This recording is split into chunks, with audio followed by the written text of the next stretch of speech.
Hey guys, this is Ron from the Rideshare Culture. How's it going? Right now I'm at the laundromat with my mom and my sister. They're getting ready to go ahead and fold up clothes and all that. And yeah, I'm over here. I got free time, so I wanted to talk about this new thing called, this new ride type that Uber's introducing to the South Florida market called pet-friendly rides. This particular ride type has already been introduced in other markets such as Orlando, such as Tampa, up in the Florida, the Northwest and also the Central Florida markets have received this ride type. I even think Jacksonville has this ride type called Uber Pet. South Florida hasn't received this, which I'm actually weirded about, because we do have a lot of pet-friendly patron citizens in here. They love their pets a lot. So I'm gonna go show you my email that I received. Actually, we're gonna go into the app and read what we received. This was 2 days ago. I am late to it making this video, but again, you got my own opinion about it, about what this could mean for drivers driving with Uber. So what I'm gonna do, I'm gonna take you off my stand and we're gonna go ahead and read what they have put us here, and I'm gonna zoom in here. Basically, it says introducing pet-friendly rides. If you opt in to accept pet-friendly trips, you can make additional earnings and on top of the normal X fare, Uber X fare.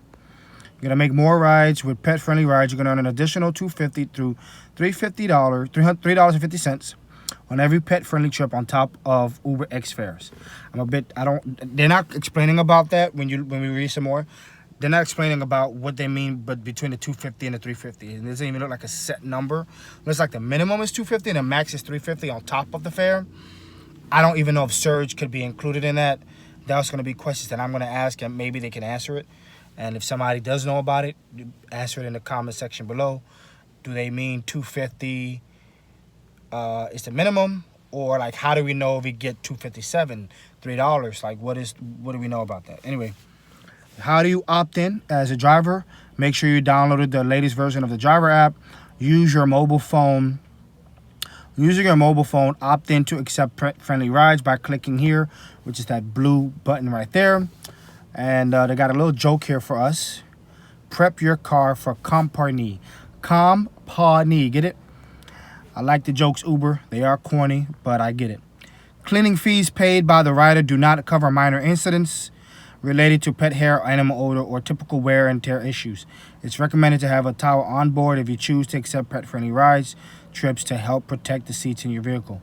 We have also communicated this to riders who are bringing their pet on board.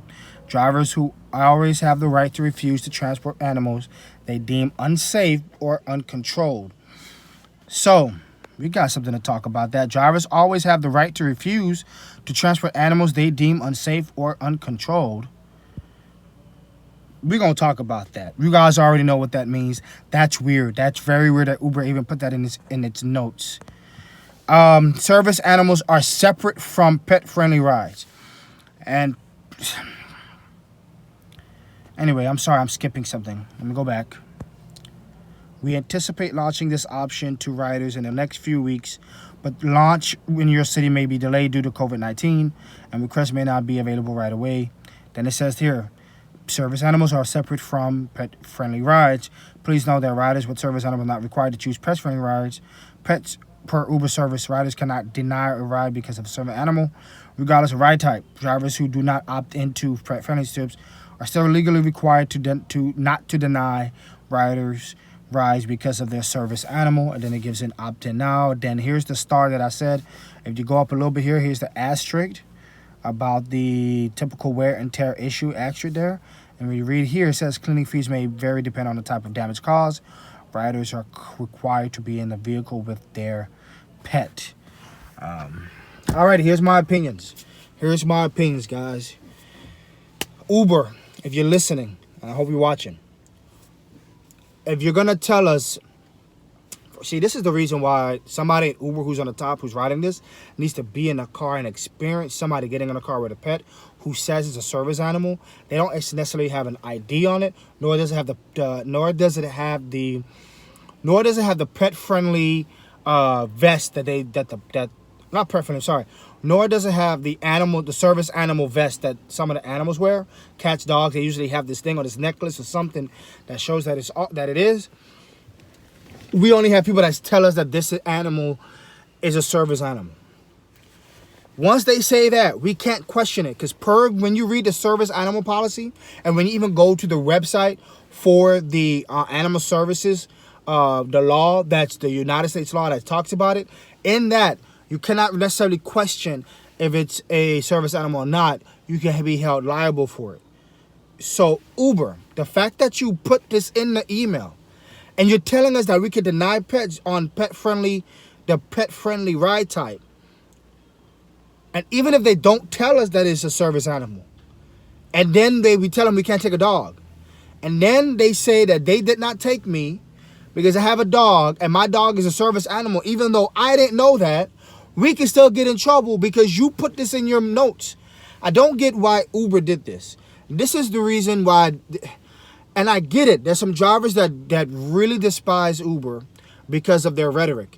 I like Uber. I like Uber's business model. You can make a lot of money with Uber. Uber's, of course, fares have dropped. However, Uber's, it's like out of touch with the drivers sometimes. This makes no sense. If you could literally reread this, I don't know, you may need to apologize to the drivers and say, hey, listen, the only rule is don't make it this, what is this thing? Don't make it confusing, because now this is confusing.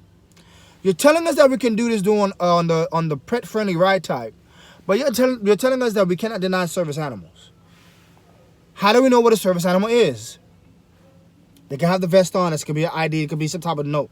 But we don't ask for that when they get in the car. We're not sitting here saying, let me see your documentation that your animal is a service animal. They don't necessarily have to have something on it or some type of vest. I know people that have service animals that don't have the vest or any type of stacked paperwork with them all the time showing this is a service animal. Then when they walk into a store, the clerk doesn't ask, is that a service animal? The clerk may know about it because they have the vest, but even if they don't have the vest, we don't know. That's one fault right there. Also, the question about the money. If anybody knows this, I don't know. It says $2.50. It's an additional on top of the UberX fare in your market, which in our market, SoFlo. After the ride is paid out, they add another $2.50 because of the ride type. I don't know if it's $2.50, $2.51, $2.52. I don't know what that number is. I don't know how they're calculating it.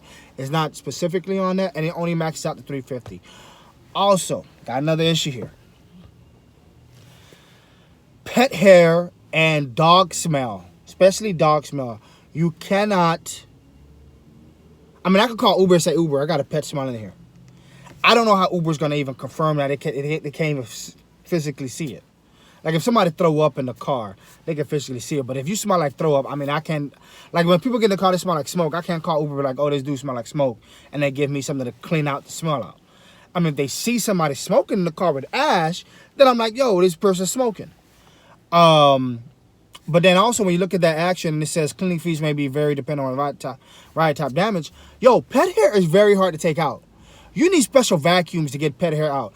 Something about the pet hair, the strand of the hair, is like sticky to the material. To get a vacuum, a little regular vacuum ain't gonna cut it. We need Uber. If you're gonna do that, man, you're gonna have to give us $100, man. $100, $200. They mess up. Dog doodle in the car? Man, that's, I mean, sorry for using the word, but the dog poop in the car, that's a problem. You know what I'm saying? I haven't opted in yet because I want to see what everybody else did. I want to see what other people have talked about, and then maybe I might go ahead and jump in and opt in to this new ride type.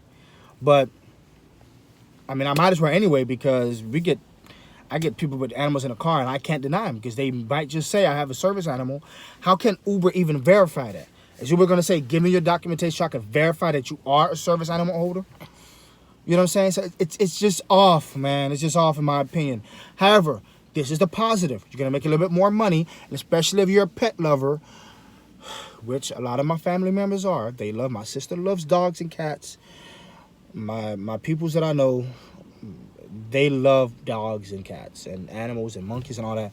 They love animals. They love to play with them. So if you're a pet-friendly driver, this is going to be great for you. You're going to love it. You're going to know how to control the situation because you have your dog, yourself, and all that. If not, you're going to be having an issue with this. And the way I'm looking at it is that my only issues is just legal issues that are there, and then I'm confused about the extra pay. But anyway, tell me what you guys think. Tell me what you guys think about this ride tab. I know a lot of you in the Florida markets have had Uber Pet already. So tell me what your experience has been with Uber Pets. My experience, I haven't had any issues except for one. It was back in 2016 when I had a big dog in the back. Says it was a service animal, didn't have any vest or anything, but put him in the car anyway. The lady put the towel down, but the dog kept going onto the floor carpets. And my carpet in my other car was just destroyed with claw scratchings and with pet hair, which took days to get out. So anyway, you guys have a good one. Thank you again for the new subscribers to the channel. We're now at 206 subscribers. Do you think we could get to 300 by the end of the month? And if so, leave a like in the description. Leave a like, place a comment, and subscribe. And hit that notification bell when I make new videos. So with that being said, thank you guys very much. You guys have a good one. Peace. Be blessed.